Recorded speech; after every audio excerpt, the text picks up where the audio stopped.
The heat hit Brad Morrison like a physical blow the moment he stepped off the C-130's ramp at Baghdad International Airport. It wasn't just hot, it was biblical. The kind that made your lungs burn with every breath, that turned sweat into salt crystals before it could even roll down your skin. 120 degrees, easy. Maybe more on the tarmac. He squinted against the white glare of the Iraqi sun, his hand instinctively moving to shield his eyes. The landscape shimmered in waves of distortion, turning the distant hangars into liquid mirages. Dust devils spun across the runway, kicking up fine particles that tasted like chalk and diesel. "Welcome to hell, brother," a voice drawled behind him. Brad turned to see a stocky contractor in faded 511 tactical pants and a tan t-shirt that had seen better days. The man's face was weathered like old leather, his eyes hidden behind Oakley sunglasses. A Glock sat low on his right hip, a chest rig heavy with magazines across his torso. "First time in country?" the man asked, not waiting for an answer. "You got that cherry look. Don't worry, it'll wear off in about 48 hours. I'm Rick, Blackwater Logistics." Brad Morrison. He adjusted the weight of his duffel bag. "Just signed on. 6-month contract." Rick nodded, spitting a stream of tobacco juice onto the scorched concrete. "What'd you do before? Army? Marines?" "Marine Corps. Infantry. Did 2 tours, one in Fallujah, one in Ramadi." "Good. Then you know the score." Rick gestured toward a convoy of armored SUVs idling near the terminal. "Grab your gear. We're wheels up in 20. Gotta run to the green zone, then we'll get you squared away at the compound." Brad followed, his boots crunching on gravel and spent shell casings. The airport was a hive of controlled chaos. Humvees rolling in dusty columns, Apache helicopters thundering overhead, contractors and soldiers moving with purpose through the heat haze. Everywhere, the smell of JP-8 fuel, burning trash, and something else. Something organic and rotten that clung to the back of your throat. This was it. This was why he'd signed the contract. Not for the money, though $6,500 a month wasn't bad for a former grunt. Not for the adventure either. Brad had seen enough of Iraq during his tours to know there was nothing adventurous about IEDs and ambushes. No. He was here because civilian life had felt like drowning. 6 months back in North Carolina, working construction, drinking too much, waking up at 3 a.m. to phantom sounds of gunfire. His ex-wife had given him the ultimatum: get help or get out. He'd chosen out. Easier than explaining that the only place he felt like himself anymore was in a combat zone. Easier than admitting he was broken. "Load up," Rick barked, yanking open the rear door of a black Chevy Suburban. The windows were thick, ballistic glass. Brad could see the armor plating welded inside the door panels. He tossed his bag in and climbed into the back seat. The interior smelled like gun oil and stale coffee. 2 other contractors sat up front, a driver with a thick beard and a gunner manning the roof-mounted turret. Neither looked back. The convoy rolled out in tight formation. 2 SUVs up front, Brad's vehicle in the middle, 2 more trailing. "Protective detail for some DOD official," Rick explained. "Routine run." Routine. Brad had learned that word didn't mean shit in Iraq. The highway stretched out before them. Route Irish, the most dangerous road in Iraq. 7 miles of IED-laden asphalt connecting BIAP to the green zone. Overpasses loomed overhead like concrete gallows. Burned-out cars littered the shoulders, their twisted frames testament to previous attacks. Brad's hand drifted to his rifle, a Colt M4 he'd been issued back at the compound. Muscle memory. Check the mag, check the chamber, safety on until you need it. The weapon felt good in his hands. Familiar. "Stay sharp," Rick muttered, scanning the roadsides through his window. "This stretch is spicy today.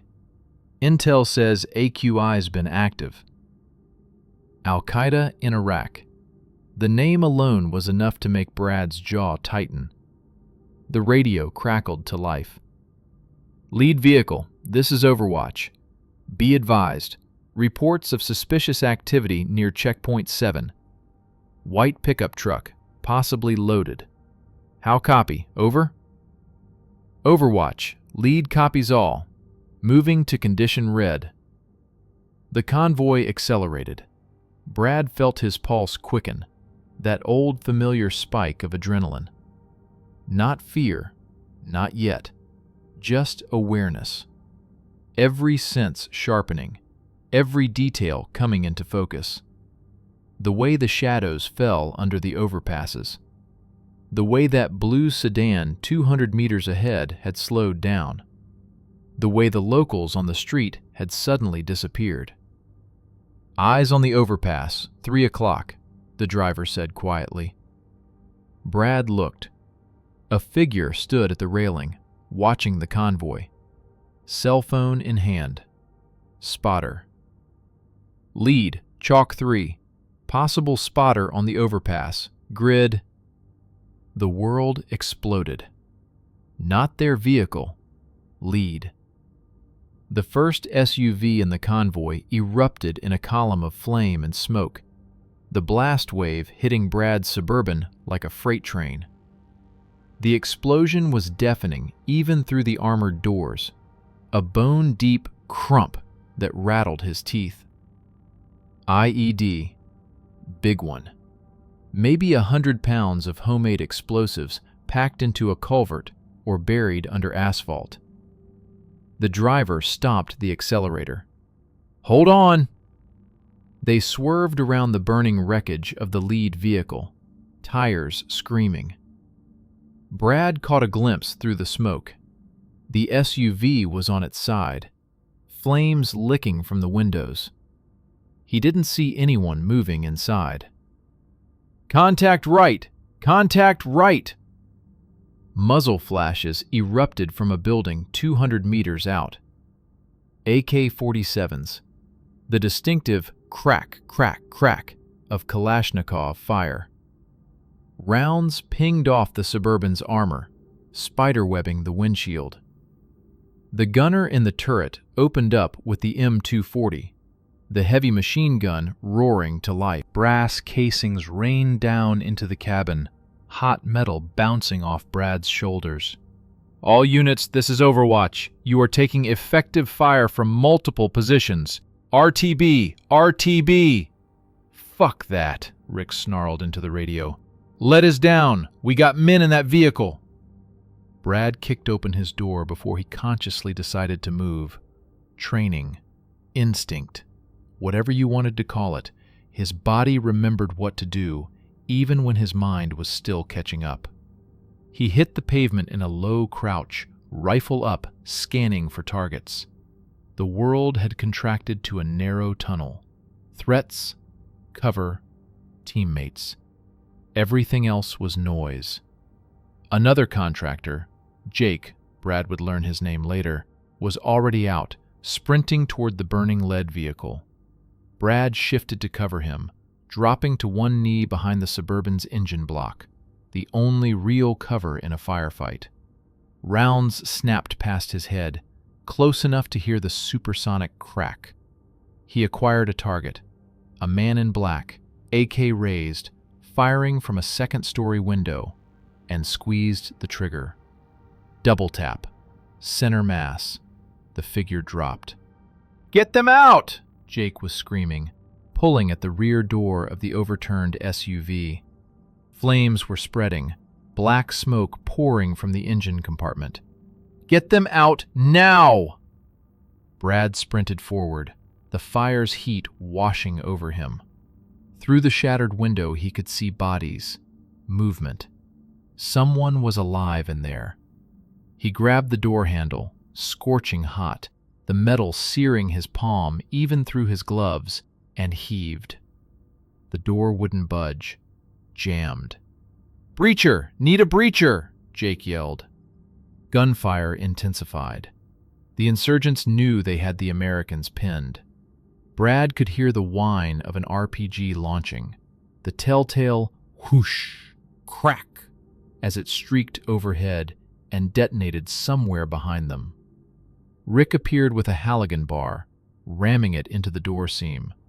"On 3. 1, 2, 3!" They pulled together. Metal screamed. The door gave way, and a body fell out into Brad's arms. Miller, one of the Blackwater logistics guys. His face was covered in blood, his eyes unfocused. "I got you, brother," Brad grunted, dragging him clear of the wreckage. "I got you." But Miller wasn't moving right, wasn't breathing right. There was too much blood. "Medic!" Brad screamed. "Medic!" The world was fire and smoke and the endless hammer of gunfire. Somewhere, someone was calling for air support. Somewhere, an engine was roaring as the remaining SUVs maneuvered for position. Brad lowered Miller to the ground, his hands already working to check for wounds. Chest, abdomen, extremities. So much blood, he couldn't tell where it was coming from. Miller's hand grabbed his wrist. The grip was weak. His lips moved, forming words Brad couldn't hear over the chaos. Then Miller's eyes went distant, his hand falling away.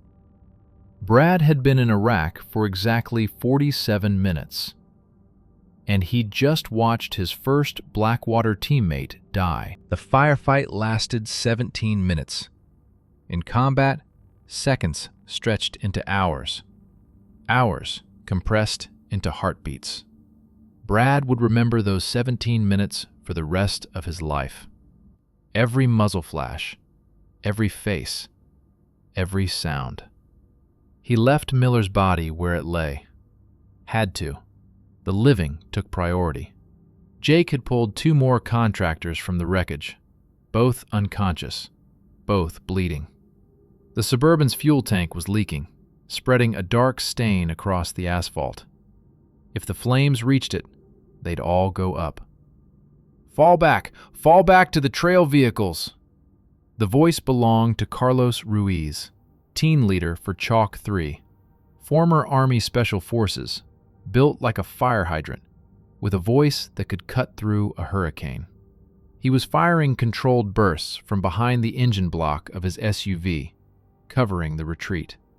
Brad grabbed one of the wounded contractors, Mike Chin, he'd learn later, and hauled him up in a fireman's carry.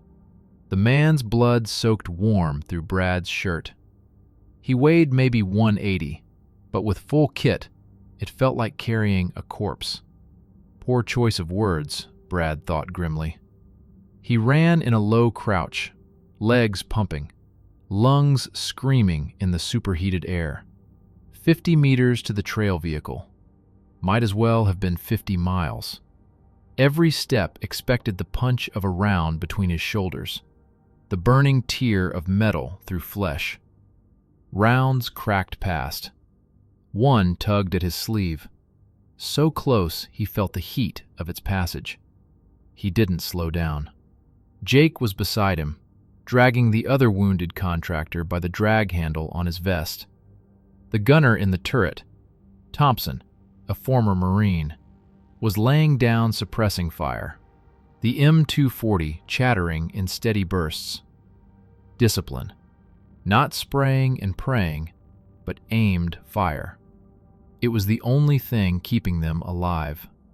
Brad reached the Suburban and practically threw Mike into the back seat.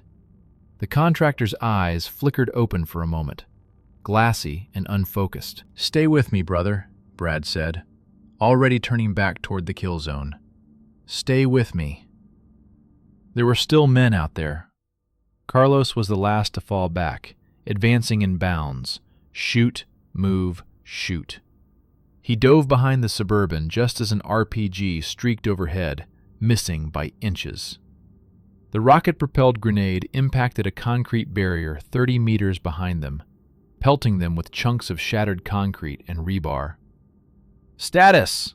Carlos barked into the radio, his face streaked with soot and sweat.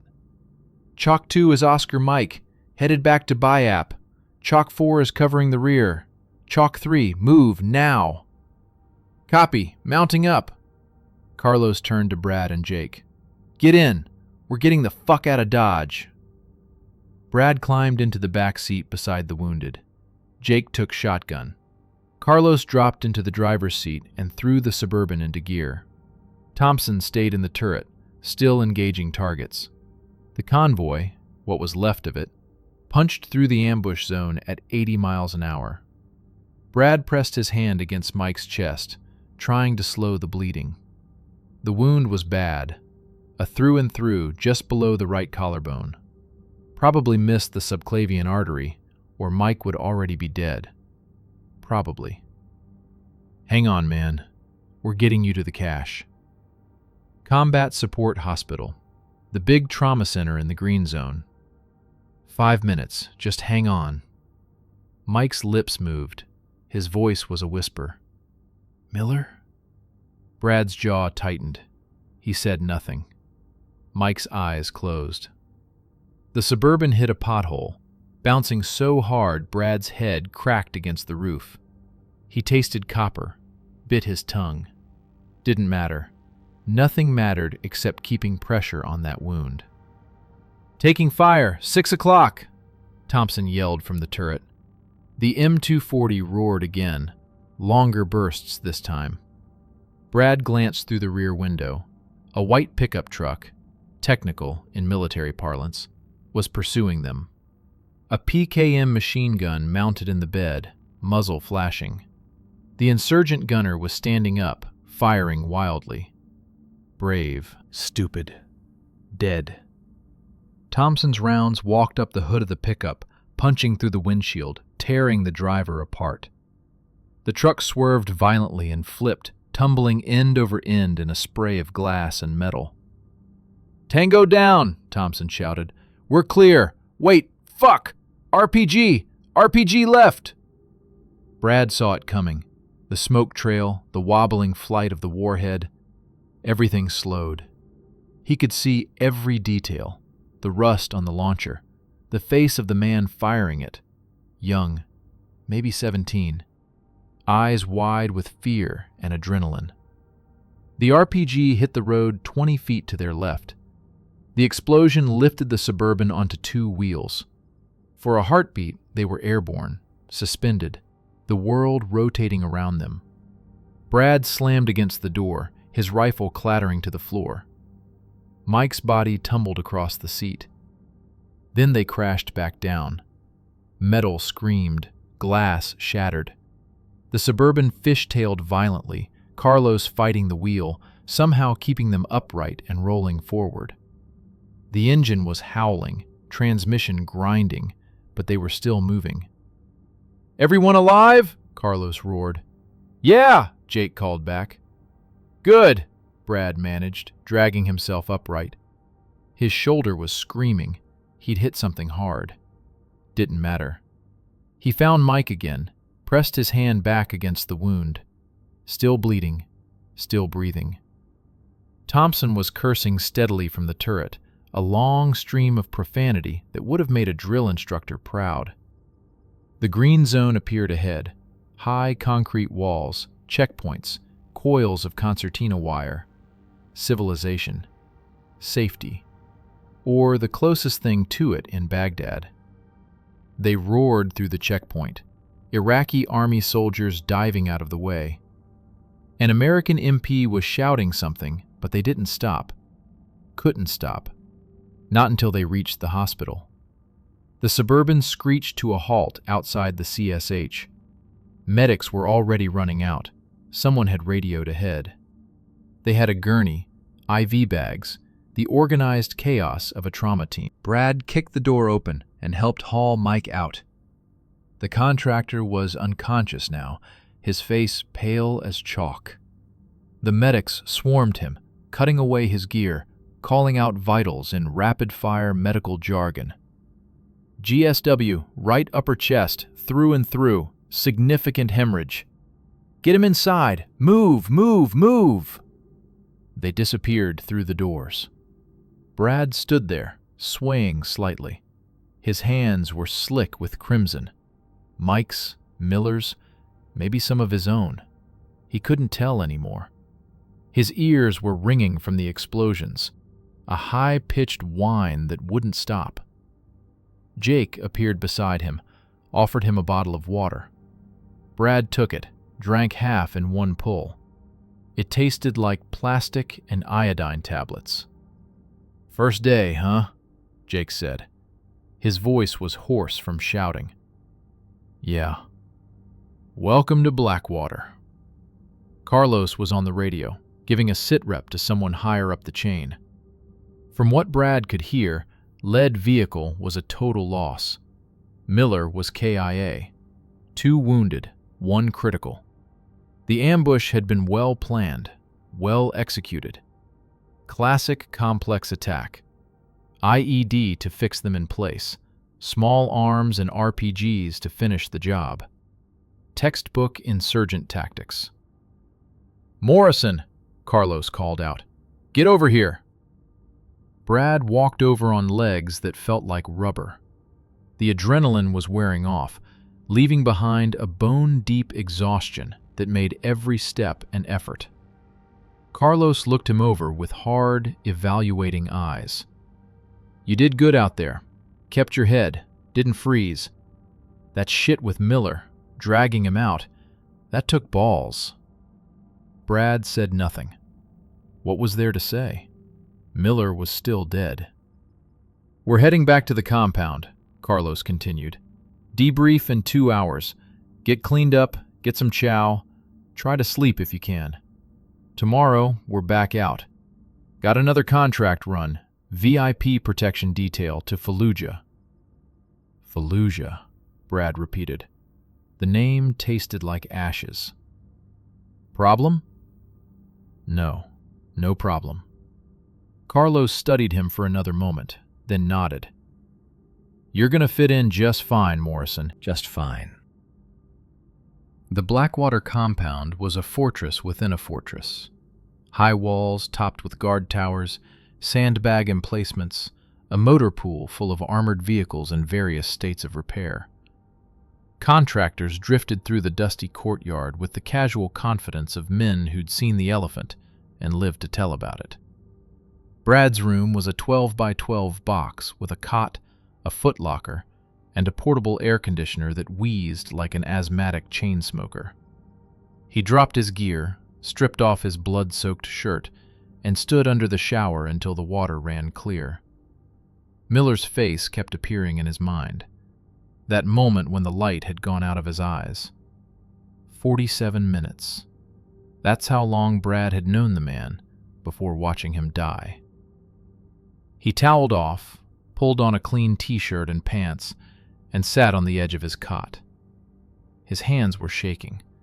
Delayed reaction. Combat stress. He'd seen it before in other Marines. Now it was happening to him. A knock at the door. "Yeah?" Brad called. Jake stepped in, carrying 2 beers. Heineken, probably liberated from some officer's stash. He handed one to Brad without a word, popped the tab on his own, and sat down on the footlocker. They drank in silence. Finally, Jake spoke. "Mike's gonna make it. Docs say he'll be evac'd to Landstuhl in Germany, then back to the States. He's done here." "That's good." Miller had a wife, 2 kids, 8 and 10. Brad closed his eyes. This job. Jake took another pull from his beer. It's not like the military.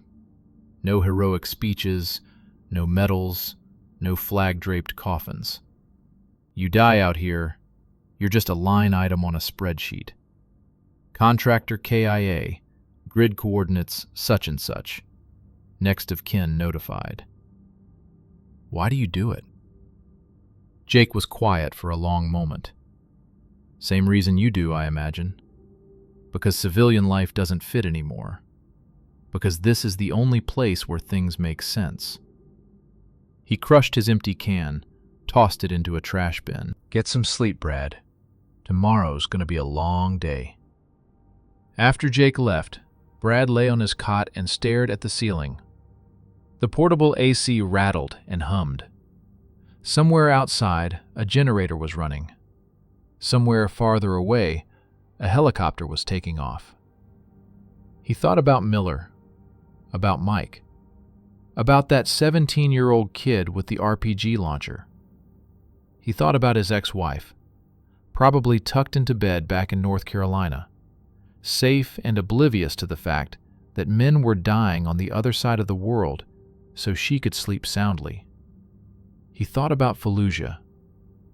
And then, finally, Brad Morrison closed his eyes and fell into a dreamless, exhausted sleep.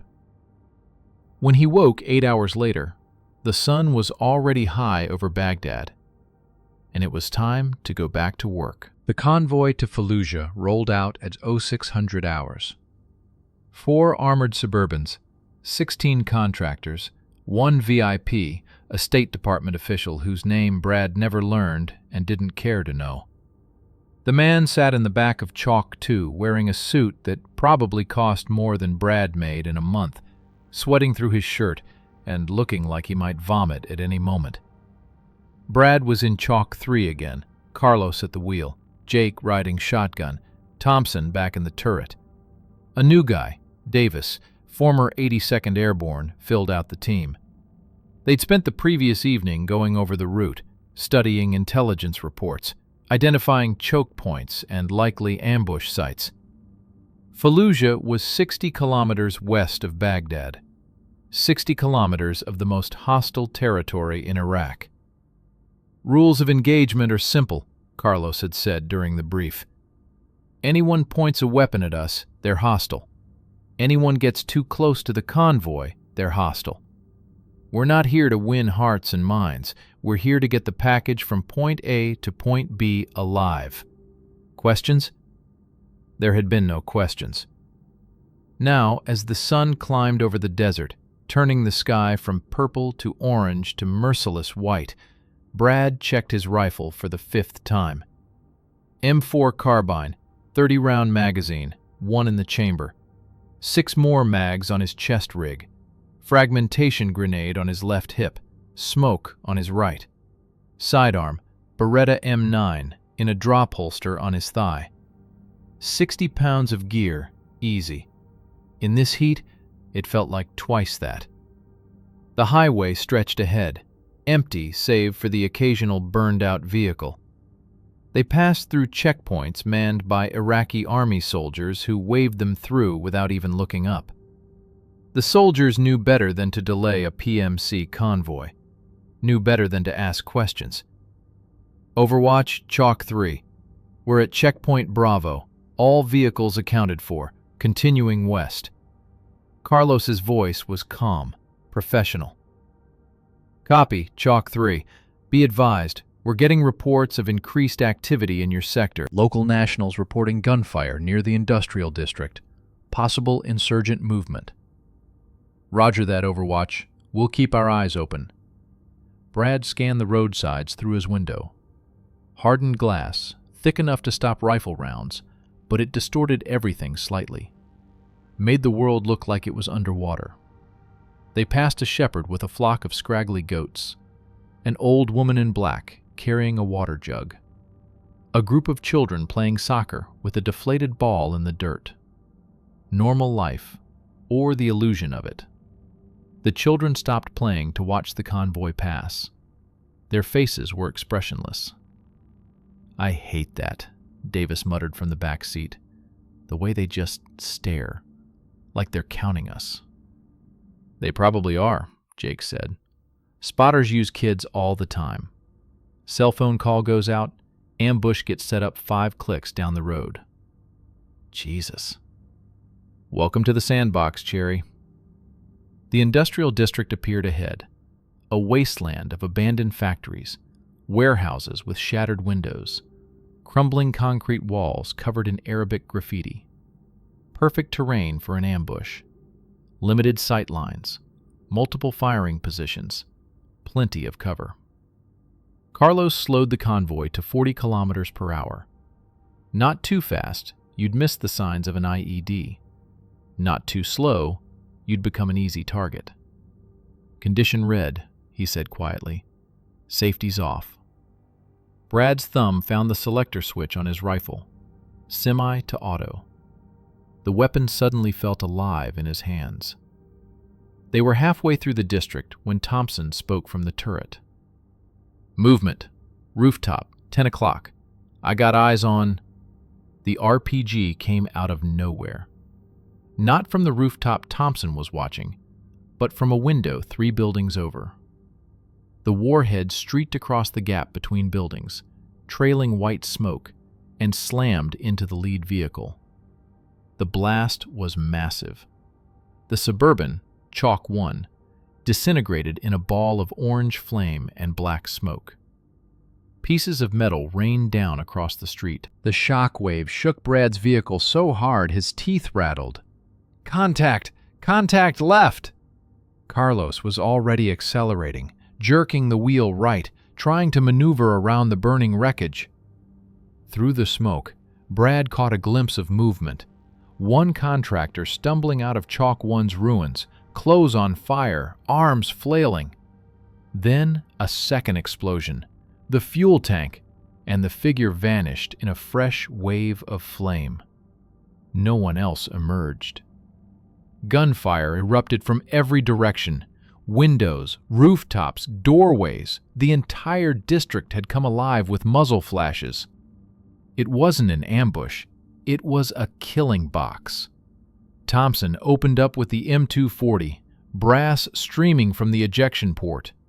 The heavy machine gun's roar was deafening, even through the armored hull. RPG! RPG right! Jake screamed. Brad saw it. Another insurgent, this one standing in a second-story window, launcher on his shoulder. The man fired.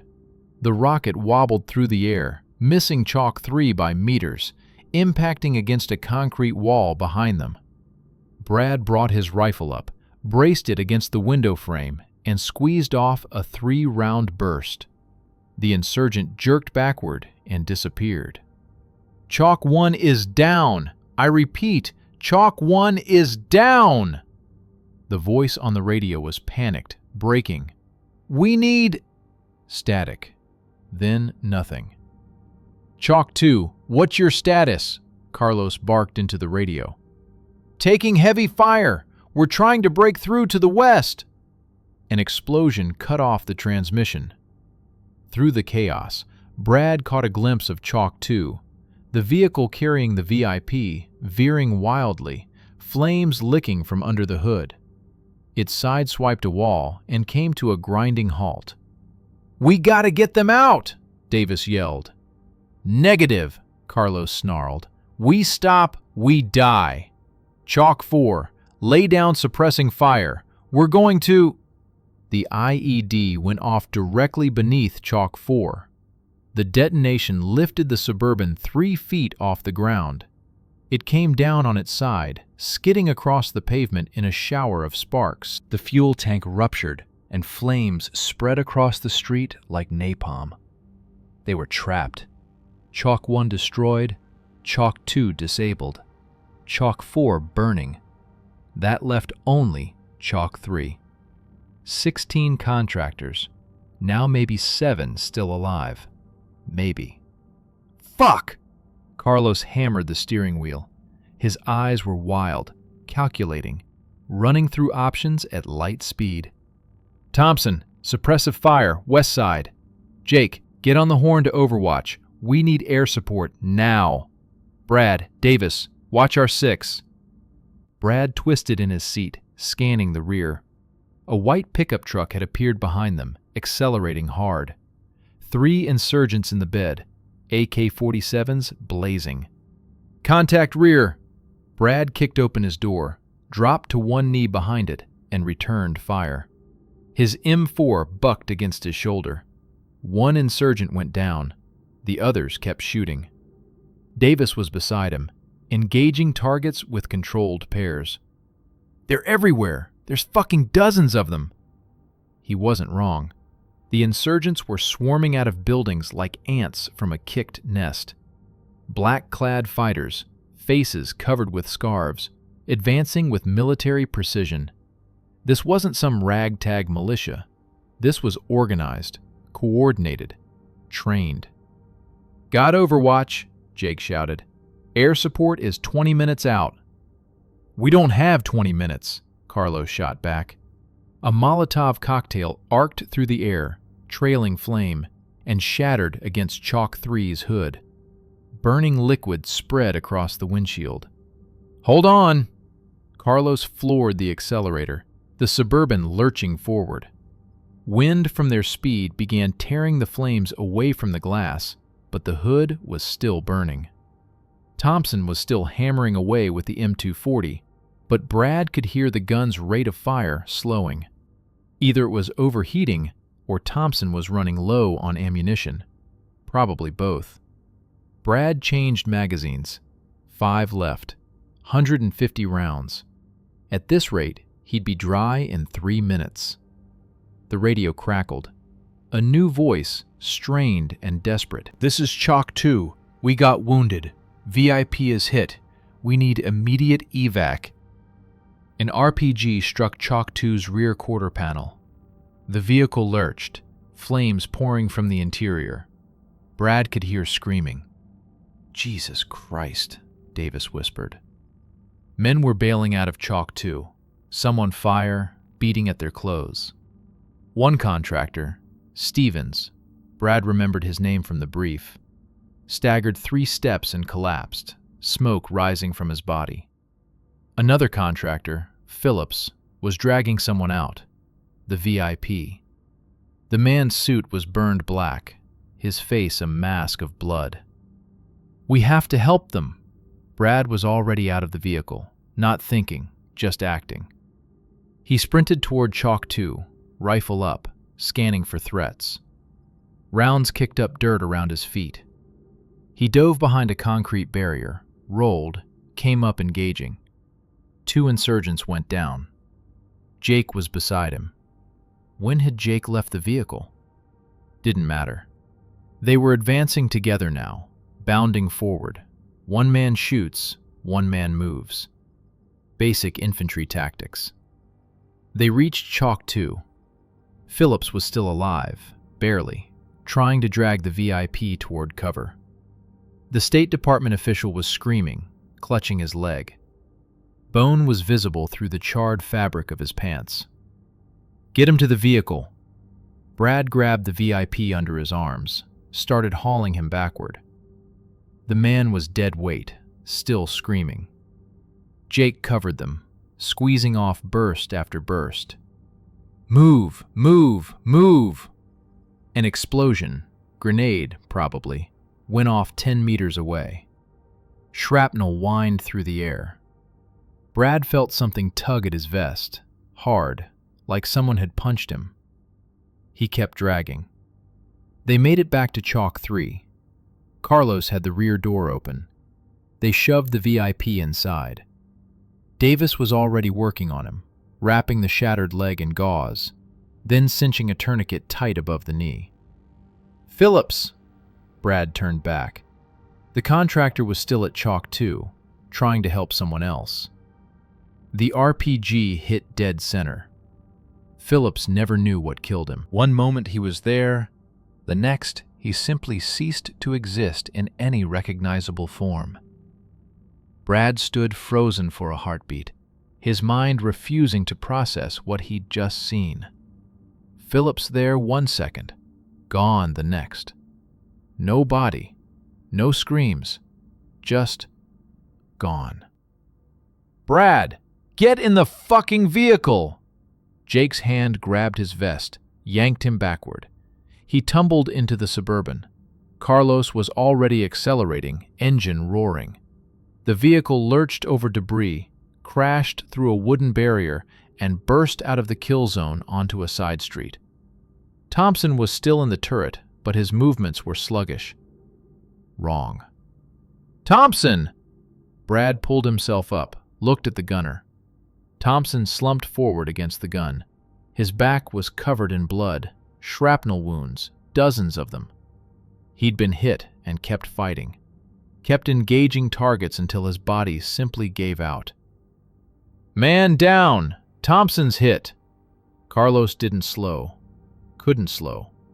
Behind them, the industrial district was an inferno. Burning vehicles, bodies, the smell of diesel and charred meat. "Chalk 3, this is Overwatch. Air support is inbound, ETA 10 minutes. What is your status?"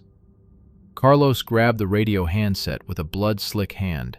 His voice was dead calm. "Overwatch, Chalk 3. We are down to 1 vehicle, 4 personnel, 1 critically wounded. VIP is alive but injured. Chalk 1, 2, and 4 are destroyed. Multiple KIA. We are Oscar Mike to Rally Point Echo, requesting immediate CASEVAC." "Copy, Chalk 3. CASEVAC is being scrambled. Can you hold at Rally Point Echo?" Carlos looked at Brad, at Jake, at Davis, who was keeping pressure on the VIP's tourniquet while the man sobbed and thrashed, at Thompson, who wasn't moving anymore. "Affirmative, Overwatch. We can hold." He said it with confidence he clearly didn't feel.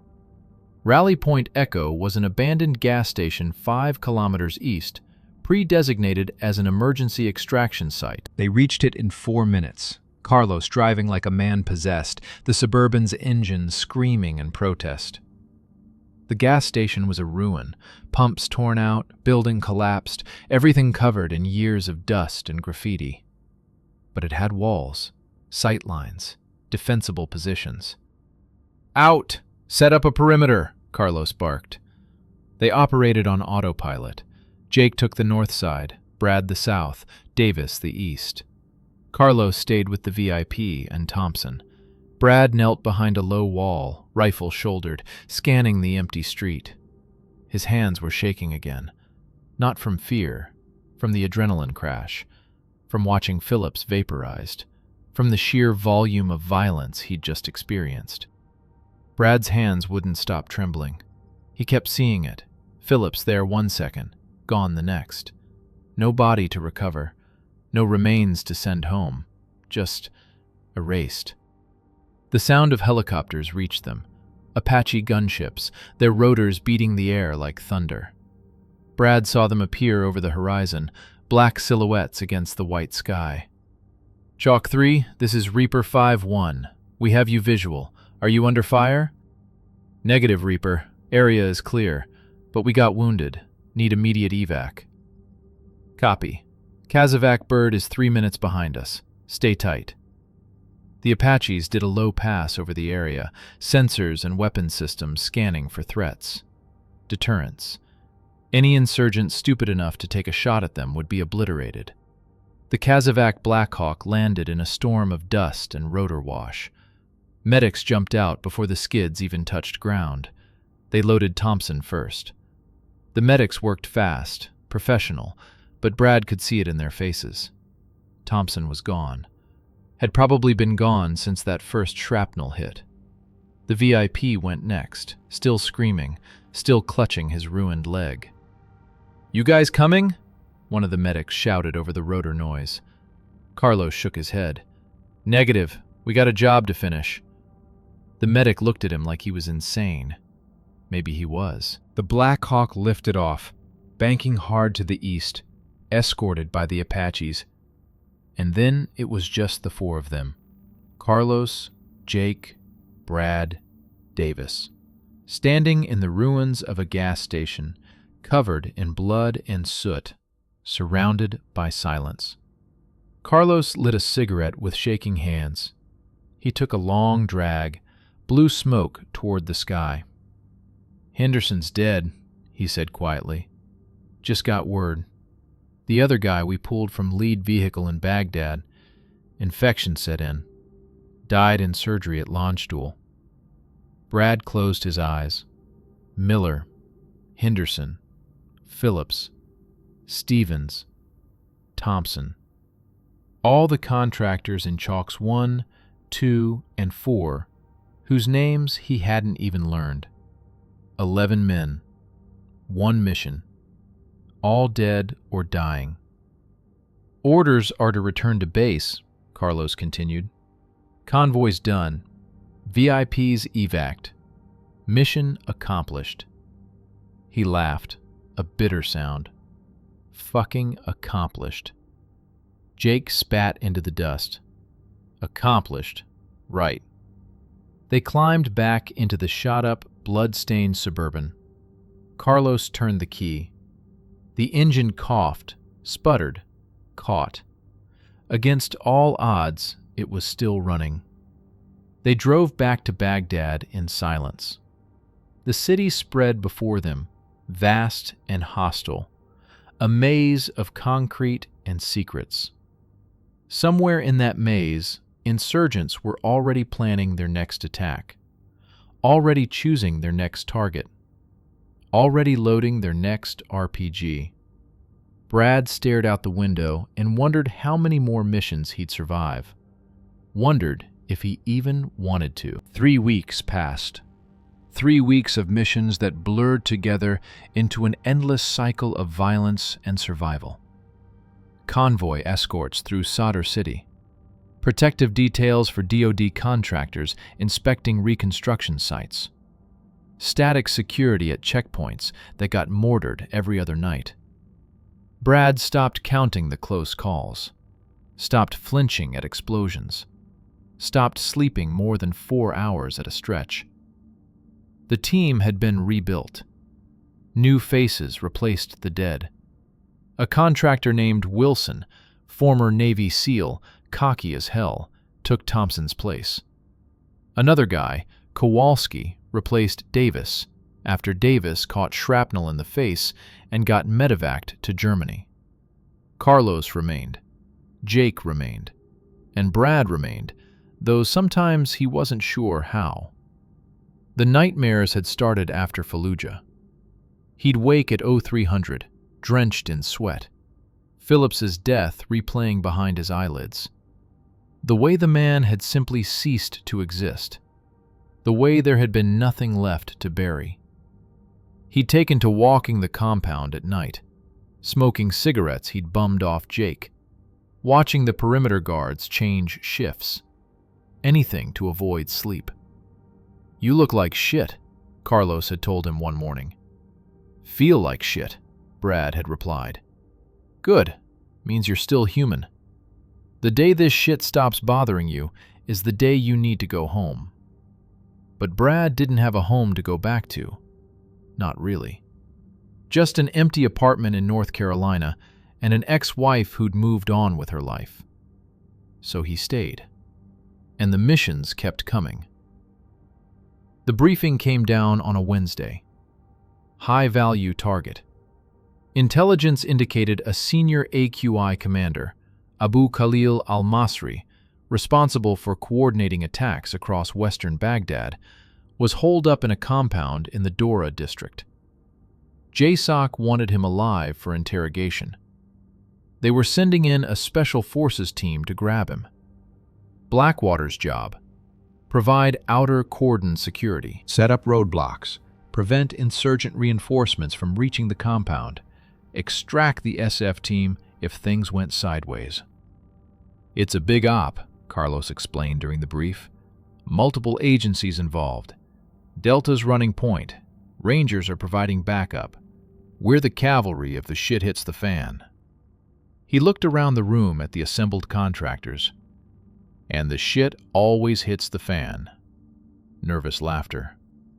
The operation was scheduled for 0200 hours the next morning. Target building was a 3-story concrete structure in a densely populated neighborhood. Streets were narrow, maze-like, perfect terrain for insurgents. Brad studied the satellite imagery. The compound sat at an intersection, surrounded by smaller buildings. Alleyways snaked off in every direction. 100 places for an ambush. 1,000 places to hide. "Questions?" Carlos asked. Wilson raised his hand. "What's the ROE if locals get curious? We gonna have civvies everywhere once the shooting starts?" "ROE is weapons tight unless fired upon. But use your judgment. Woman with a baby is probably not a threat. Military-age male with a cell phone probably is." Carlos paused. "Anyone starts shooting at you, light them up. I'd rather explain a dead combatant than carry one of you to the morgue." No one argued with that logic. They rolled out at 0130 hours. 6 Suburbans, 24 contractors, bristling with weapons. The convoy moved through Baghdad's darkened streets like a mechanical snake, headlights off, navigation by NODs, night optical devices. The city was quieter at night, but never truly silent. Generators hummed. Dogs barked in distant alleys. Somewhere, a muezzin called the faithful to prayer. Brad sat in his usual spot, Chalk 3, checking his gear by feel in the darkness. M4, 6 mags, grenades, medical kit, radio. Everything where it should be. Muscle memory. Jake was beside him, similarly occupied. Wilson manned the turret. Carlos drove. 5 minutes, Carlos said quietly. The convoy split up, each vehicle advancing to its assigned blocking point around the target compound. Chalk 3's job was to block the eastern approach, a narrow street that led directly to the intersection. They parked the Suburban across the road, angled to provide maximum cover. Brad and Jake dismounted, taking cover behind concrete barriers. Wilson stayed in the turret, M240 trained down the street. The night air was cool, relatively speaking, maybe 90 degrees. After the daytime heat, it felt like winter. Brad scanned through his nods, the world rendered in shades of green. The street ahead was empty.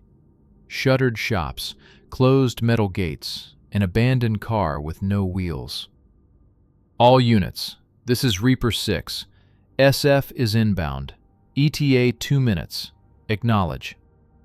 Carlos keyed the radio. Chalk 3 acknowledges. Similar confirmations came from the other teams. Brad could hear the helicopters now, Blackhawks, coming in low and fast. The Special Forces team would fast rope onto the compound roof, breach the building from above. Speed, surprise, overwhelming violence of action. The helicopters roared overhead, rotors beating the air. Brad saw the ropes deploy, saw figures sliding down in quick succession. The SF team moved with mechanical efficiency, vanishing through a rooftop door. Then the shooting started, not from the compound, from everywhere else. The entire neighborhood erupted in gunfire. Muzzle flashes from windows, from rooftops, from alleyways. AK-47s, PKM machine guns, RPGs. The insurgents had known they were coming, had prepared a welcome party. Contact all sides." The radio exploded with transmissions, everyone talking at once. "This is Chalk 1, taking fire from the north. Chalk 2 is under heavy attack, multiple RPGs. Need support, they're flanking us." An RPG streaked down Brad Street, missing the Suburban by inches, exploding against a building. Chunks of concrete rained down. "Here they come!" Jake shouted. Insurgents were pouring out of the alleyways, dozens of them, maybe more. They advanced in organized teams, fire and maneuver, one group shooting while another closed the distance. Professional tactics. Brad opened fire. 3-round bursts. Acquire target, squeeze trigger, move to next target. The M4 bucked against his shoulder. Spent brass tinkled on the pavement. A fighter went down, then another. but more kept coming. Wilson's M240 roared to life, raking the street with sustained bursts. Tracers streaked through the darkness like angry fireflies. The heavy gun chewed through the lead team, bodies tumbling. But they kept coming. "Grenade!" Jake yanked Brad down behind the barrier. The blast was close, too close. Shrapnel whined overhead. Brad's ears rang, that familiar high-pitched whine. He popped back up, rifle shouldered, engaging. "All units, this is Reaper 6. SF is engaged inside the compound. They found more tangos than expected. Situation is fluid." Fluid. Fucked, in other words. "Chalk 3, this is Chalk 1. We got dismounts advancing down your alley. Grid." Brad spun left. A team of hostiles was moving down a narrow alley that emptied onto his sector. 5, maybe 6 fighters, using doorways for cover. He switched his M4 to full auto, held down the trigger. The weapon hammered, the barrel climbing, 30 rounds gone in 3 seconds. 2 fighters dropped. The others scattered. "Second mag!" Brad ducked behind the barrier, hands working automatically. Drop mag, fresh mag in, slap the bolt release. 2 seconds. An RPG launch, that distinctive whoosh, and the warhead streaked overhead, missing the Suburban, impacting Chalk 1's sector 50 meters north. The detonation lit up the night. "Chalk 1 is hit. Vehicle is disabled. We're dismounting." Carlos was on the radio, calling for support, but there was no support to give. Every team was engaged. Every team was fighting for survival. The enemy pressure intensified. They were using classic infantry tactics: suppress, flank, destroy. And they had the numbers. "We need to fall back," Jake yelled over the gunfire. "Negative," Carlos shouted from the Suburban. "We hold. SF needs us to—" The explosion cut him off. Not an RPG. Something bigger. Much bigger. The blast wave knocked Brad flat on his back, the air driven from his lungs. His NODs flew off. His rifle clattered away. He lay there stunned, ears screaming, vision blurred. Smoke everywhere. The acrid stench of high explosives. VBIED.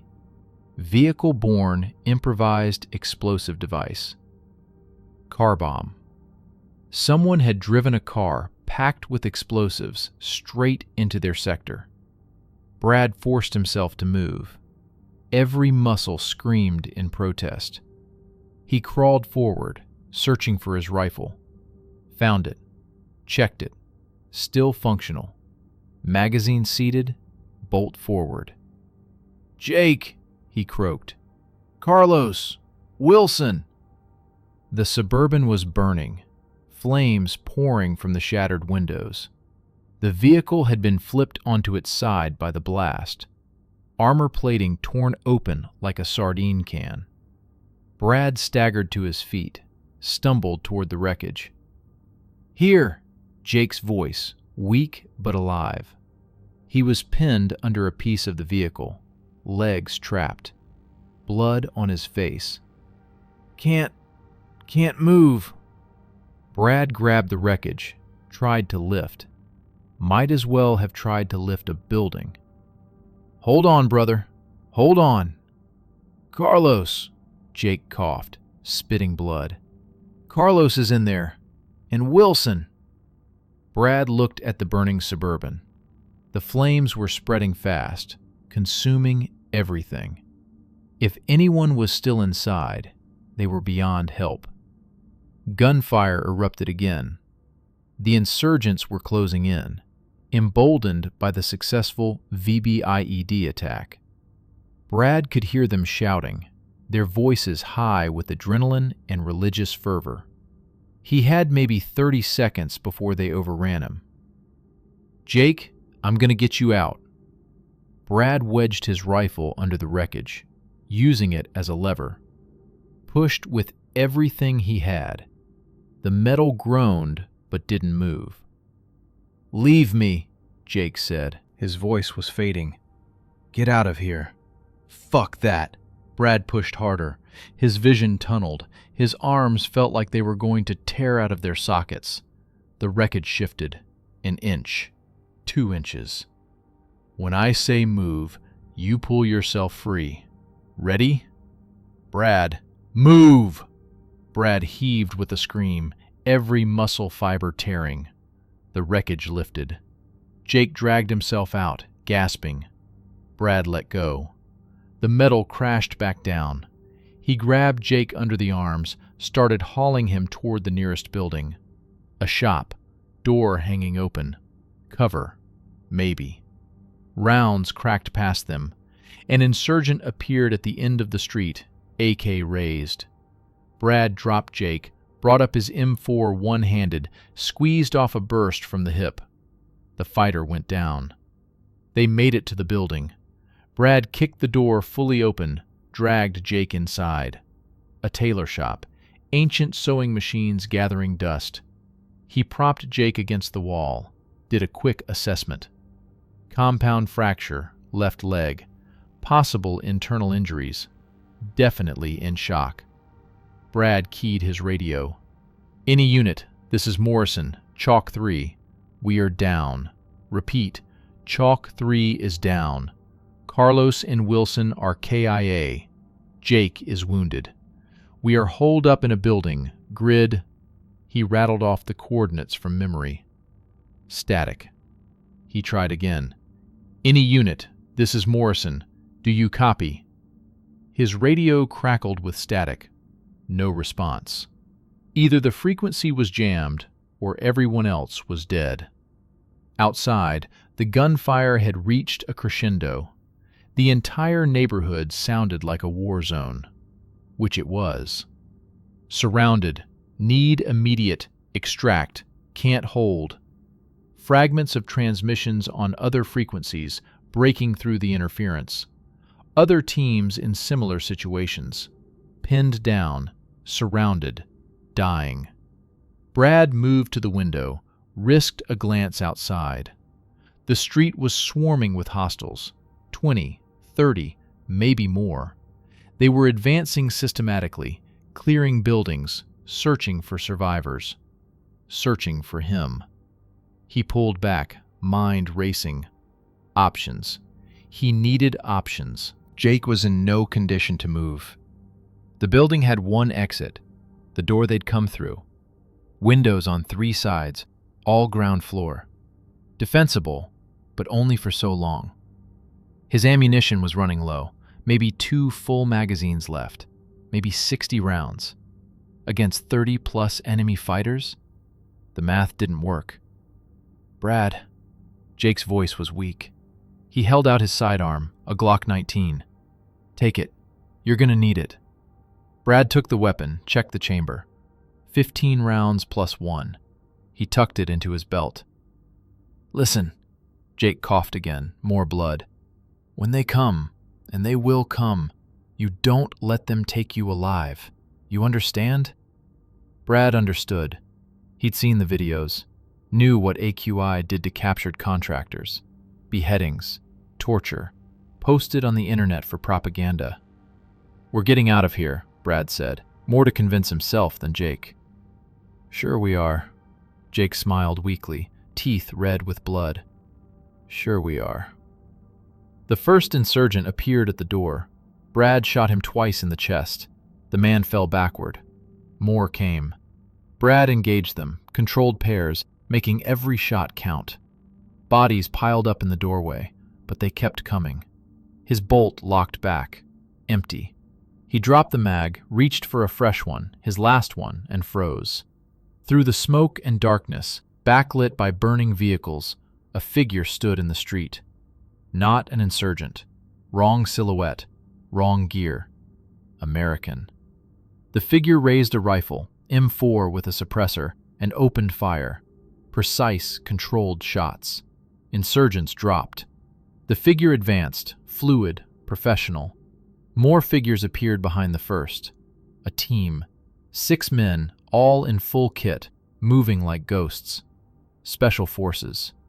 The SF team cleared the street in 30 seconds. When the last hostile fell, the point man approached the tailor shop, rifle up. "American contractors, don't shoot!"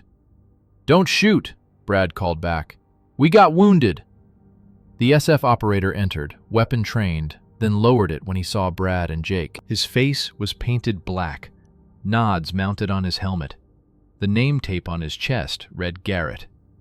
"You Morrison?" Garrett asked. "Yeah. We heard your transmission. Came to pull you out." He keyed his radio. 6, this is 1. Found the survivors. 2 personnel. 1 urgent surgical. Requesting immediate Casevac. Roger 1. Bird is inbound. 2 minutes. Garrett knelt beside Jake, doing his own assessment. "Hang tight, brother. You're going home." Jake smiled weakly, teeth still red. "Home? Yeah." More SF operators entered, setting up security. One of them, a medic, took over treating Jake, starting an IV, administering morphine. Brad stood there, rifle hanging loose in his hands. Everything felt distant, muted, like watching through glass. Shock, probably, or just the aftermath of too much adrenaline, too much death. Garrett appeared beside him, offered a bottle of water. Brad took it, drank mechanically. "Hell of a night," Garrett said. "Yeah." "Your team, Carlos and Wilson, they didn't make it?" "No." Garrett nodded. "Target secure. SF grabbed Abu Khalil. He's in custody." A pause.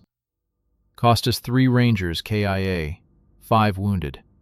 4 of your contractors dead, 8 wounded. All for 1 asshole in a compound." Brad said nothing. What was there to say? The Black Hawk landed in the street, rotor wash blowing dust and debris everywhere. The medic and another operator carried Jake to the Bird on a stretcher. "You coming?" Garrett asked. Brad looked back at the burning Suburban, at Carlos and Wilson, still inside, at the bodies littering the street. "Yeah," he said quietly. "I'm coming." He climbed aboard the helicopter. As it lifted off, he looked down at the neighborhood, a maze of concrete and flame and death. Somewhere down there, Abu Khalil al-Masri was in chains, heading for interrogation. Somewhere down there, Carlos and Wilson were burning. And somewhere in the darkness, more insurgents were already planning their next attack. The helicopter banked hard, turning east toward the green zone. Brad closed his eyes and tried to remember what peace felt like. He couldn't. The combat support hospital was organized chaos. Gurneys lined the hallways, each carrying broken bodies, contractors, soldiers, Iraqi civilians caught in the crossfire. Medics and doctors moved between them with practiced efficiency, triaging, stabilizing, saving who they could. Brad sat on a bench in the waiting area, still in his blood-stained gear, rifle propped between his knees. No one had told him to leave. No one had told him anything. Jake was in surgery, had been for 2 hours. A nurse, army captain, maybe 30, exhausted eyes, approached with a clipboard. "Morrison?" "Yeah." "Your friend's stable. Surgeons managed to save the leg, but he's looking at 6 months of rehab minimum. We're flying him to Landstuhl tomorrow, then Walter Reed." Brad nodded. "He gonna walk again?" "Eventually. With a limp, probably. But he's alive." She paused. "You should get checked out. You took a beating out there." "I'm fine." "You're covered in blood and you have a concussion. You're not fine." Her tone left no room for argument. "Exam room 3, now." Brad went. The doctor, A major with silver hair and steady hands cleaned the cuts on Brad's face, checked his pupils, asked him questions about dates and names. Concussion protocol. "You're lucky," the major said. "No skull fracture, no internal bleeding that I can detect. But you need rest, real rest, not whatever you've been doing. Got a mission tomorrow." The major looked at him with something between pity and anger. "There's always a mission tomorrow. That's the problem." Brad said nothing. He was released an hour later with orders to return if he experienced blurred vision, vomiting, or loss of consciousness. He crumpled the paper and dropped it in the first trash can he passed. Outside, dawn was breaking over Baghdad. The sky was the color of dirty copper. Smoke rose from a dozen fires across the city. Somewhere, a siren wailed. Brad found a ride back to the compound with a supply convoy. He sat in the back of a truck, watching the city roll past through the canvas flaps. Women in black carrying water jugs. Kids playing in rubble. Old men smoking cigarettes and watching the Americans with unreadable eyes. Life went on. War or no war, people still had to eat, still had to work, still had to survive. The compound was quiet when he arrived. Most of the contractors were either on mission or sleeping off the previous night's operations. Brad went to his room, stripped off his gear, and stood under the shower until the water ran cold. He dried off, pulled on clean clothes, and stared at himself in the small mirror above the sink. The face looking back was gaunt, stubbled, eyes sunken and bloodshot. He looked 10 years older than he had when he'd arrived in Iraq. That had been what, 6 weeks ago? Felt like 6 years. Someone knocked on his door. "Yeah?" Brad called out. It was Kowalski, the contractor who'd replaced Davis. Young guy, maybe 25, former Army infantry. He had a fresh scar running down his left cheek from the shrapnel that had taken Davis out of the fight. "Morrison, boss wants to see you." "Now?" "Now." Brad followed Kowalski to the operations center, a reinforced concrete building at the heart of the compound. Inside, the walls were covered with maps, satellite imagery, duty rosters. A handful of senior contractors and Blackwater management personnel stood around a large table, studying documents. At the head of the table was Mitchell, the senior operations officer. Former Delta operator, built like a tank, with a voice that could strip paint. He looked up when Brad entered. "Morrison, have a seat." Brad sat. Mitchell slid a folder across the table. Debriefs from last night. 4 contractors KIA. Carlos, Wilson, and 2 from Chalk 1. 8 wounded, 3 critical. The SF team lost 3 Rangers, 5 wounded. Iraqi casualties are still being counted, but estimates put it over 50 dead, mostly insurgents. Brad opened the folder. After-action reports, casualty lists, grid coordinates. The sanitized version of hell. "Abu Khalil is singing like a canary," Mitchell continued. "Gave up locations of weapon caches, safe houses, names of other cell leaders. Intel says we've disrupted AQI operations in western Baghdad for at least 6 months." He paused. "So congratulations. Mission accomplished." The words tasted like ashes. "We're standing down operations for 48 hours, Mitchell said. "Let the teams rest, refit, process what happened. After that, we're back to full tempo.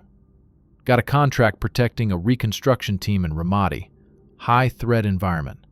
I need experienced contractors." He looked at Brad. "I need you." "When do we leave?" 72 hours. You'll be team lead. Pick your crew from available personnel." Team lead. Carlos's job. Because Carlos was dead. Brad nodded. Understood. Mitchell dismissed the others, but gestured for Brad to stay. When the room was empty, he poured 2 glasses of whiskey from a bottle he kept in his desk drawer. Contraband. Technically, alcohol was prohibited in theater, but no one cared. He slid 1 glass to Brad. "Carlos was a good man," Mitchell said. "One of the best. He'd been with Blackwater since the beginning. Fallujah, Najaf, all the bad places. Never lost his cool, never left a man behind." He raised his glass. "To Carlos, and Wilson, and all the others." They drank. The whiskey burned going down, but it was a good burn. Real. Grounding. "You did good out there," Mitchell said. "Saved Jake's life. Held your ground until SF could extract you. Carlos would have been proud." Brad stared into his empty glass. "I got my team killed." "No. The insurgents killed your team. You survived. That's not the same thing." Mitchell refilled both glasses.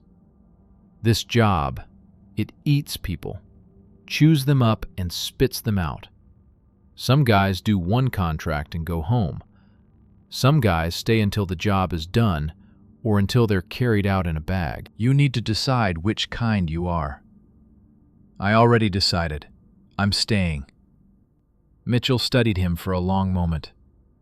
"Why?" Brad thought about the question. Thought about his ex-wife, his empty apartment, the construction job he'd hated.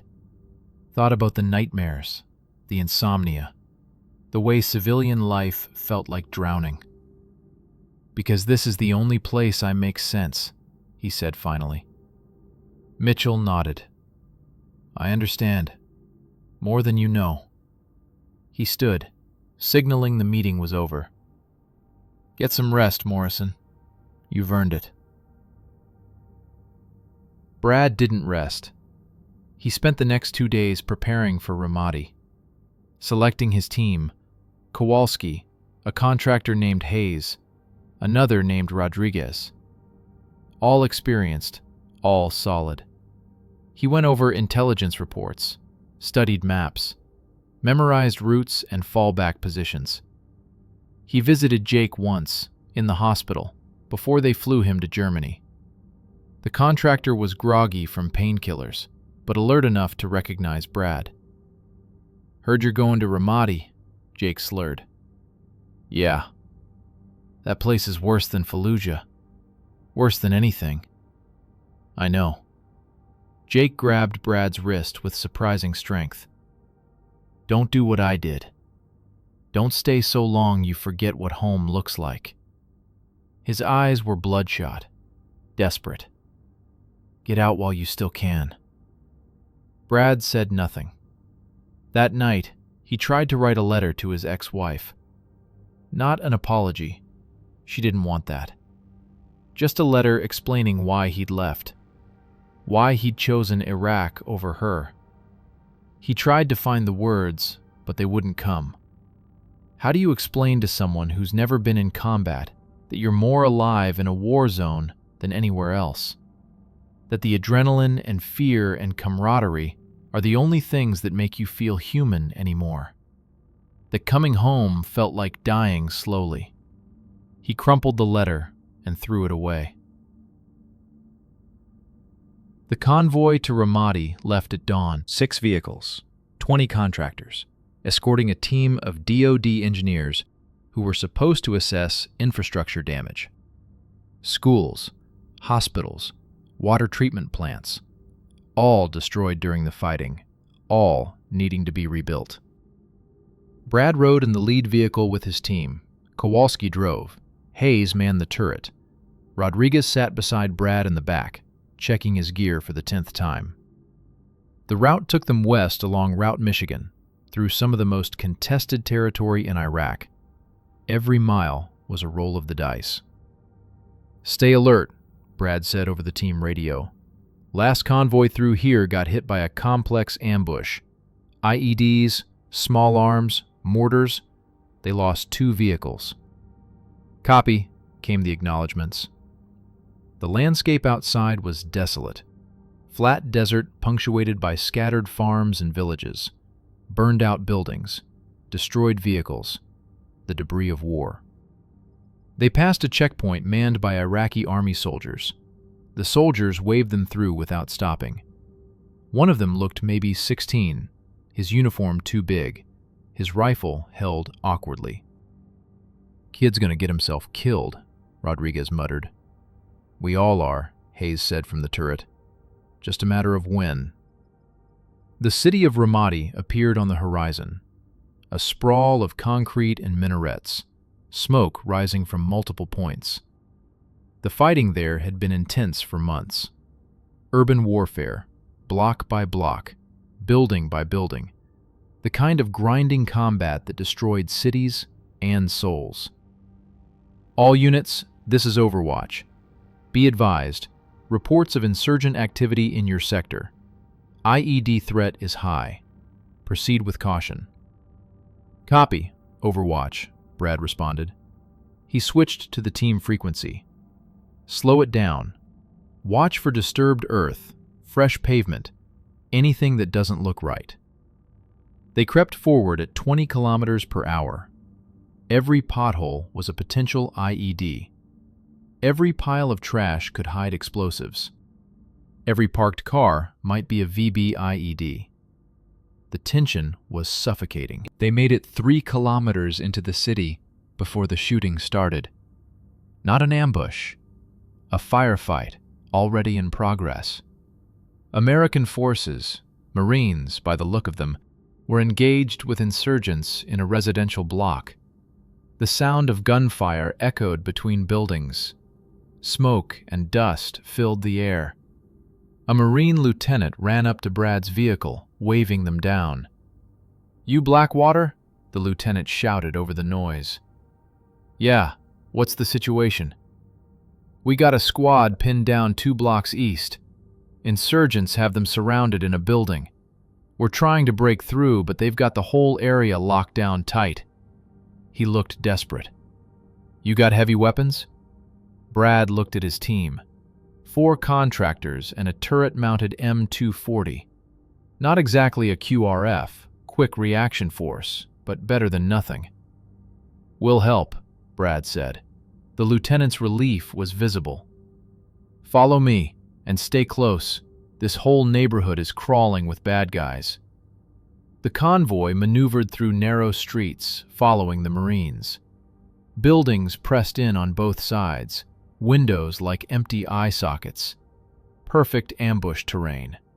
Hayes rotated the turret, covering rooftops. "I got movement, 3 o'clock. Multiple contacts." "Hold fire unless they're hostile," Brad ordered. An RPG streaked from a second-story window, missing the lead Humvee by meters. The warhead exploded against a wall, showering them with debris. "Hostile!" Hayes opened up with the M240, raking the building. Glass shattered. Concrete dust poured from the windows. The convoy accelerated. More gunfire erupted. AK-47s, PKMs, the deep boom of a heavy machine gun. The Marines returned fire, their M4s and saws adding to the cacophony. They reached the pinned-down squad's location, a 3-story building with most of its walls blown out. Marines were engaging targets from the windows, laying down suppressing fire at insurgents in surrounding buildings. Brad's vehicle screeched to a halt. "Dismount. Set up security." His team operated like a machine. Kowalski took the north side, Rodriguez the south. Hayes stayed in the turret. Brad ran to the building, ducking low as rounds snapped overhead. Inside, he found chaos. 8 Marines, 2 hurt, 1 dead.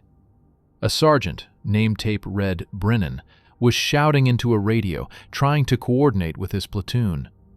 "You the cavalry?" Brennan asked when he saw Brad. "Something like that. What do you need?"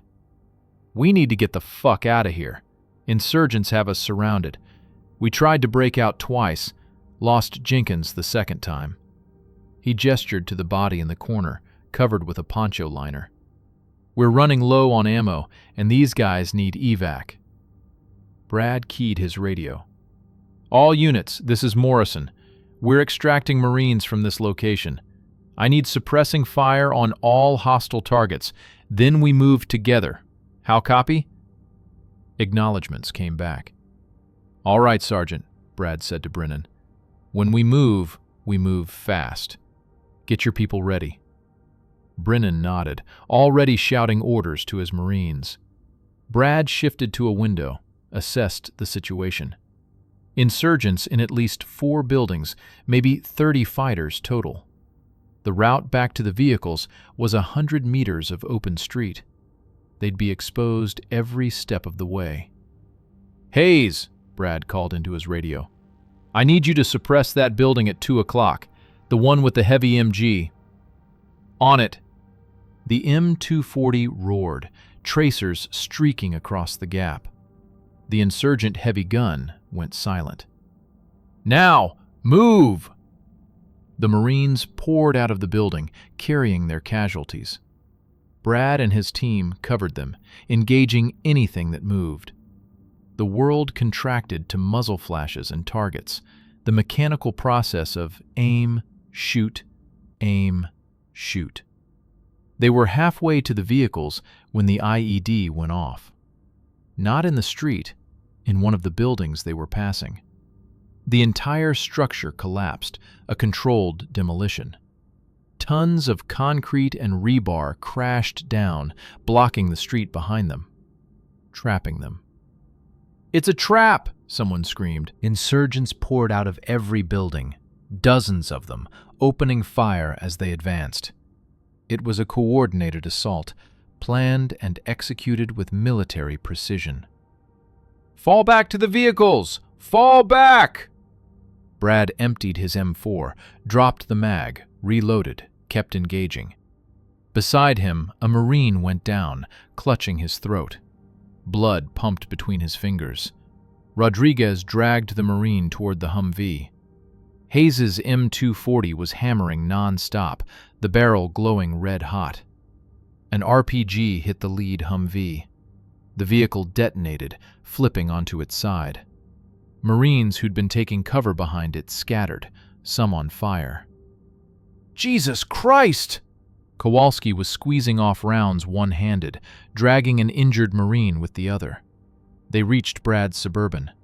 Kowalski threw the Marine into the back seat and jumped behind the wheel. "Get in! Get in!" Brad grabbed another casualty, hauled him toward the vehicle. Something punched him in the side, hard, like being hit with a baseball bat.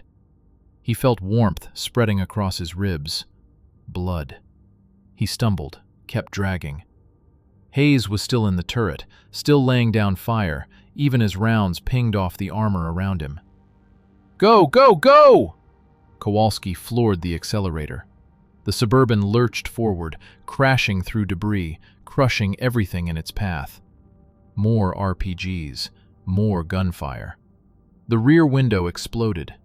Hayes grunted, slumped forward against the gun. "Hayes is hit!" Rodriguez yelled. "Keep moving!" Brad shouted at Kowalski.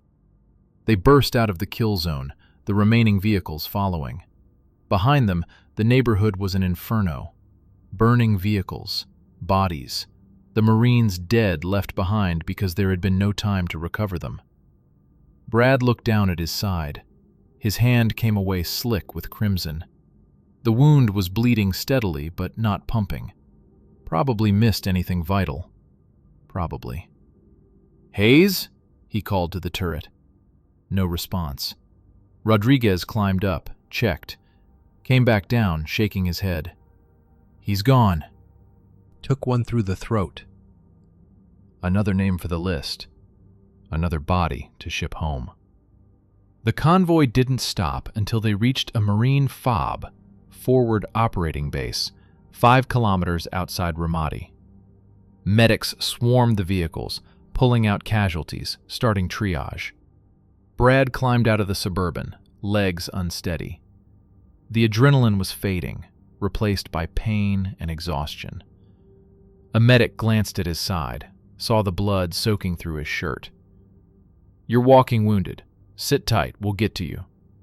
She moved on to the next casualty. Sergeant Brennan found him 20 minutes later. The Marine's face was haggard, eyes haunted. "Your guy, Hayes, he saved our lives. That covering fire? Without it, we'd all be dead." Brad nodded. Couldn't speak. His throat was too tight. "I'm putting him in for a commendation," Brennan continued, "for what it's worth." "It's worth something," Brad managed. Brennan saluted. Unnecessary for a contractor, but the gesture meant something, and walked away. Brad sat down on the ground, back against the Suburban's wheel, and stared at nothing. Hayes, Carlos, Wilson, Miller, Henderson, Phillips, Thompson, all the others whose names blurred together. The dead piled up faster than he could remember their names. Kowalski sat down beside him, offered a cigarette. Brad took it. His hands were shaking too much to light it himself. Kowalski flicked his lighter. They sat in silence, watching the medics work, watching the sun climb higher in the white Iraqi sky. "This job's gonna kill us all," Kowalski said finally. "Yeah," Brad agreed. "So why do we keep doing it?" Brad took a drag from the cigarette, coughed, tried again. "Because someone has to. And because we don't know how to do anything else." Kowalski nodded, understanding. They finished their cigarettes and went to help unload the casualties. The war continued. It always did. The wound in Brad's side took 12 stitches. The medic, a Navy corpsman with steady hands and a Tennessee drawl, worked quickly, local anesthetic dulling the pain to a distant throb. The round had punched through the meat of his oblique muscle, missing ribs, organs, everything vital. Lucky. Again. "You need to take it easy for a week," the corpsman said, taping gauze over the stitches. "No heavy lifting, no strenuous activity." "Sure," Brad lied. The corpsman gave him a look that said he knew it was bullshit, but didn't have the energy to argue. "At least change the dressing daily. Keep it clean. Infection out here will kill you faster than a bullet." Brad nodded, pulled his shirt back on. The movement sent a spike of pain through his side. He ignored it. Outside the aid station, the FOB was a hive of controlled chaos. Marines were loading vehicles for patrol. Mortar teams were running drills. Helicopters were coming and going in a steady rhythm. The machinery of war, grinding forward. Kowalski found him near the motor pool. "Boss called. Wants us back at the compound. Mission scrubbed." "What about the engineers?" "They're staying here. Marines are going to escort them when the area is more secure." Kowalski spat into the dust. "Which means never, but whatever." Rodriguez appeared, his face grim. "Hayes is being prepped for transport. They're flying him to BIAP tonight, then back to Dover. Dover Air Force Base, where the dead came home." "He got family?" Brad asked. "Sister in Colorado. Parents are dead." Rodriguez's jaw tightened. "Blackwater's sending a rep to notify next of kin. Standard procedure." Standard procedure. As if any part of this was standard. They loaded into the remaining vehicles. 3 Suburbans now, down from 6. The ride back to Baghdad was silent, each man lost in his own thoughts. Brad stared out the window, watching Iraq slide past. Farmland, villages, checkpoints. A country tearing itself apart. The sun was setting by the time they reached the compound. The sky bled red and orange, beautiful in the way that violent things sometimes are. Mitchell was waiting in the operations center. He looked older than Brad remembered, the lines in his face deeper. This job aged everyone. "Sit," Mitchell said. Brad sat. Kowalski and Rodriguez were dismissed, leaving just the two of them. Mitchell poured whiskey, the same ritual as before. They drank. "Hayes was a good operator," Mitchell said. "Former Ranger, 2 tours in Afghanistan before coming here. Solid guy. His death is a loss." Brad said nothing. "The Marine unit you extracted is recommending your team for a citation. Their CO is calling you heroes." Mitchell's expression was unreadable. "But you lost a man doing it. Was it worth it?" The question hung in the air like smoke. "I don't know," Brad said finally. "Ask the Marines who made it out alive." Mitchell nodded slowly. "Fair answer." He refilled their glasses. "I'm pulling you off the rotation for 72 hours. That wound needs time to heal. And frankly, you need a break." "I'm fine." "You're not fine. Nobody who's been through what you've been through is fine." Mitchell's voice was hard. "This isn't a request, Morrison. It's an order. Stand down. Rest. Process. Then we'll talk about your next contract." Brad wanted to argue, wanted to insist he could keep going. But the exhaustion was a physical weight, pressing down on his shoulders, making every breath an effort. "All right," he said. "Good." Mitchell stood. "Get some sleep. Real sleep. That's an order too." Brad tried. He went to his room, stripped off his gear, lay down on his cot, closed his eyes. But sleep wouldn't come. Every time he started to drift off, he saw faces. Miller, Carlos, Wilson, Thompson, Phillips, Hayes. All the dead, staring at him with accusation in their eyes. "Why are you alive when we're not?" He gave up at 0300, pulled on shorts and a t-shirt, and walked the compound. The night was cool, almost pleasant. Stars overhead, bright and indifferent. Guards on the walls nodded as he passed, but didn't speak. He found himself at the memorial wall, a section of concrete near the main building where names were painted in white. Contractors who died in Iraq. There were dozens. Soon there would be more. He read through them, recognizing some. Others were strangers, but they'd all died the same way, violently, far from home, for money and a cause that wasn't quite theirs. "Can't sleep either?" Brad turned.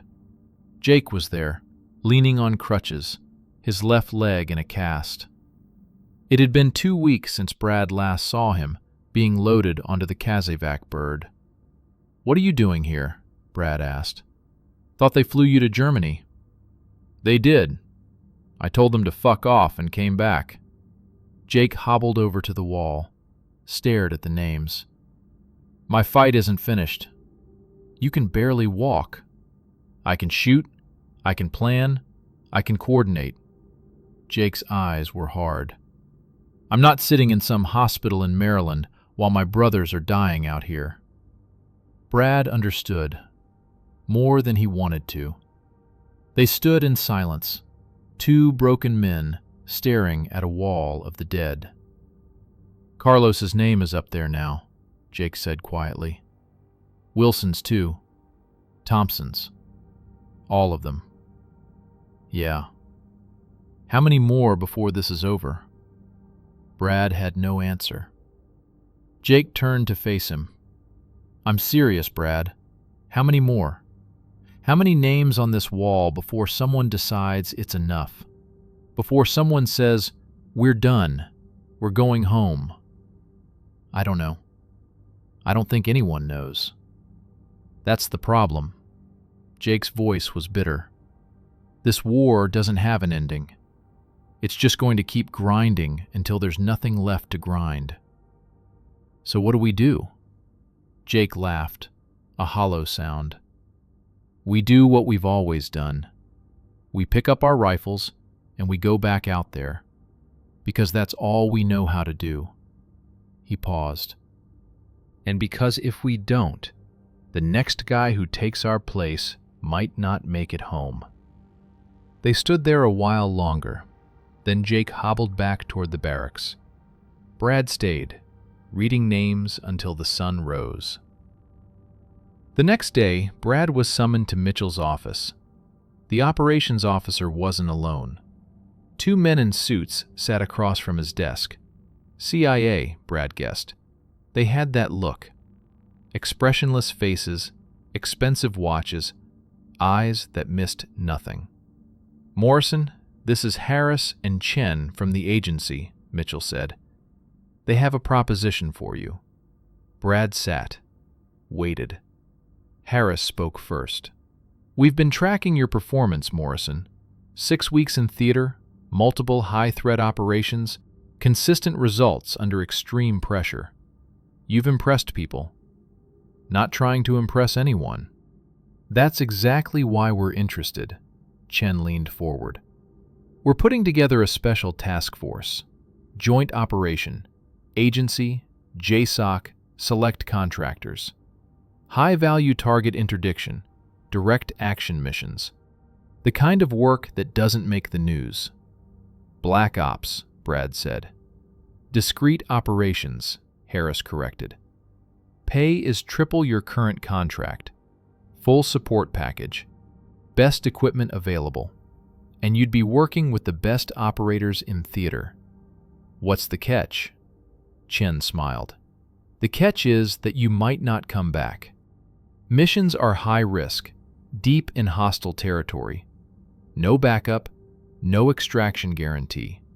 You get compromised, we disavow. Standard deniability protocols. Brad looked at Mitchell. The operations officer's face was carefully neutral. Why me? Brad asked. Because you're a survivor, Harris said simply. You've been in more firefights in 6 weeks than most contractors see in a year. And you're still here. Still functional. That's rare. Brad thought about it.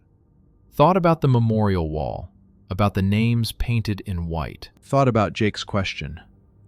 How many more? I need time to think about it.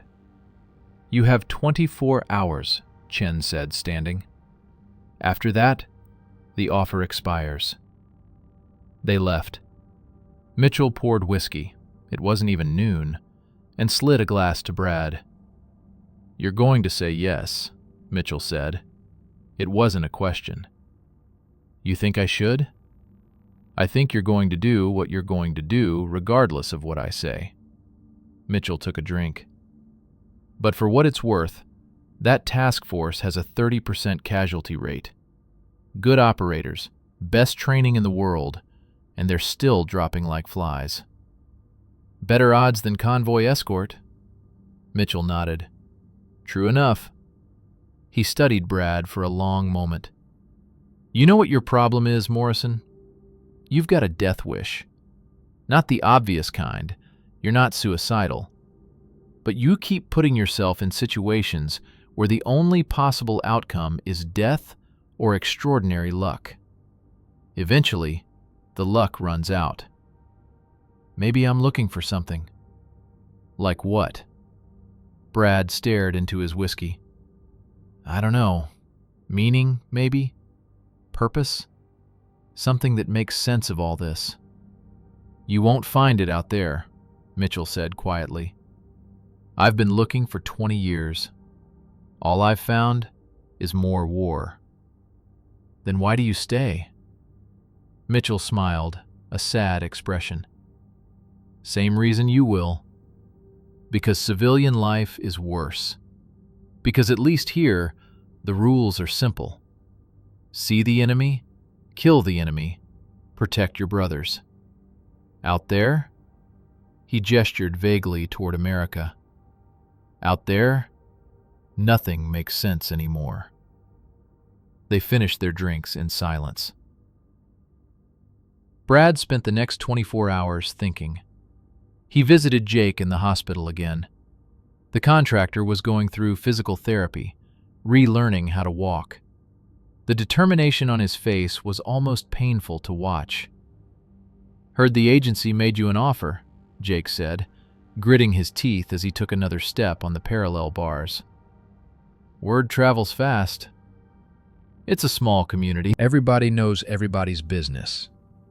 Jake paused, breathing hard. You gonna take it? Probably. Good. Someone needs to kill those bastards.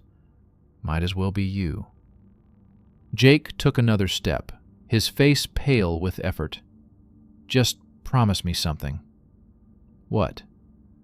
Don't die for nothing. If you're going to put your life on the line, make it count. Don't just be another name on that wall.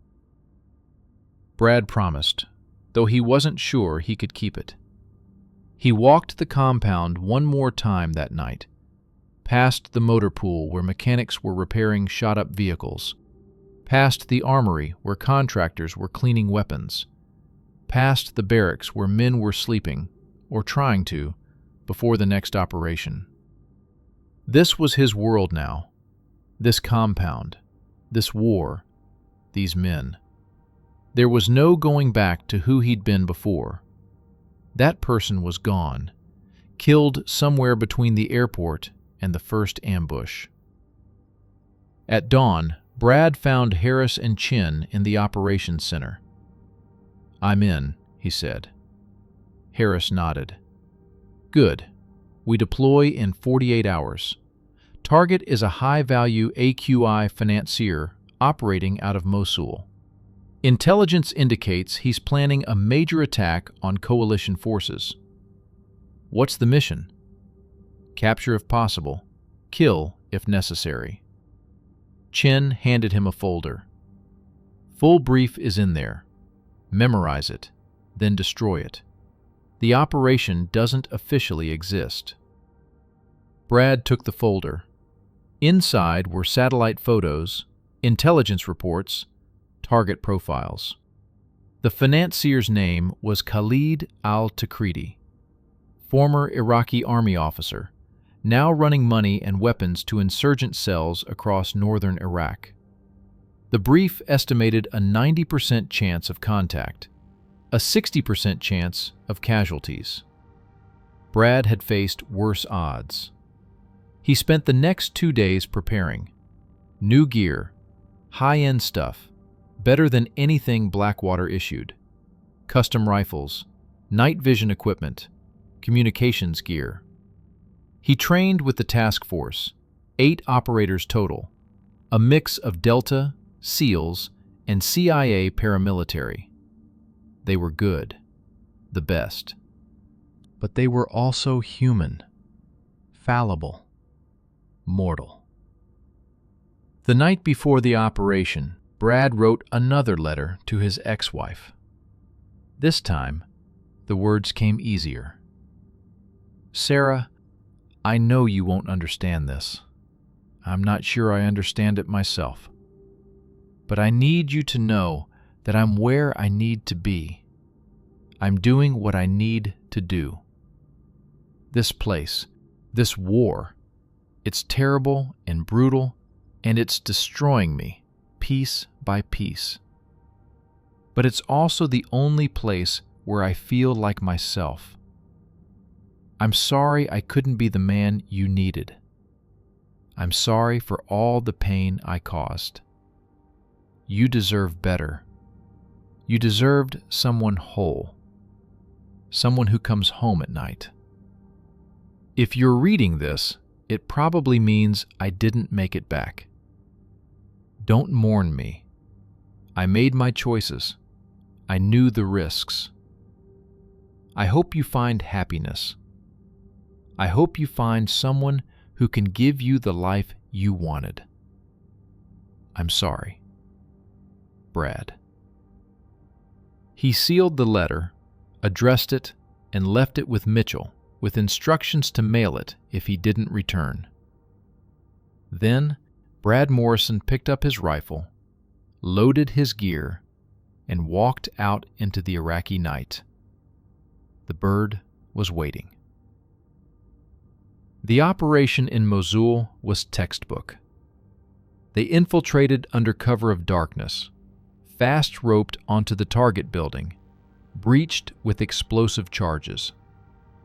Khalid al-Takriti was in the compound, along with 6 bodyguards. The firefight was brief and brutal.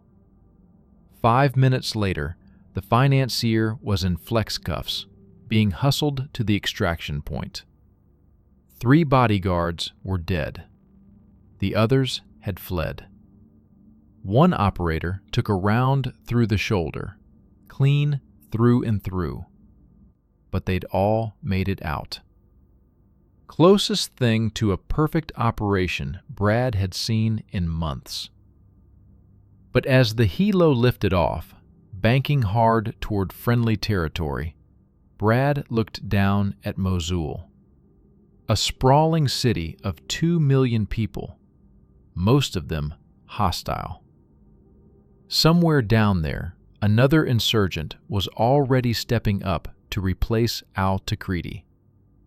Another financier, another bomb maker, another fighter. The war would go on, with or without them, with or without al-Takriti.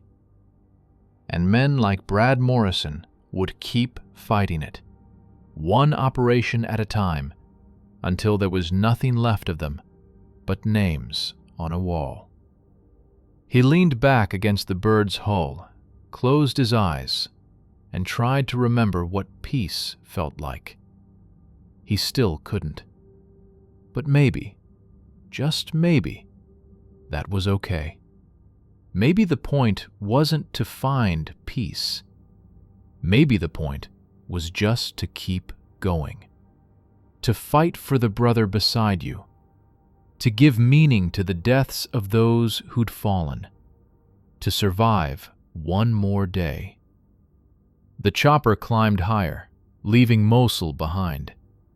Ahead, the horizon was turning pink with dawn. Brad Morrison opened his eyes and watched the sun rise over Iraq. Tomorrow, there would be another target, another chance to die. But today, he was alive. And for now, that was enough. Epilogue.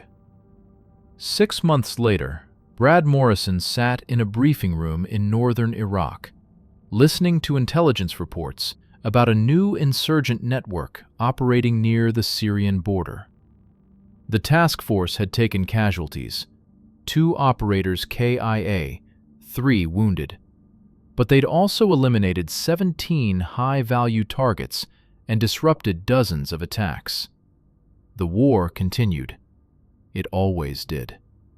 Jake had eventually been forced to return to the States for medical discharge.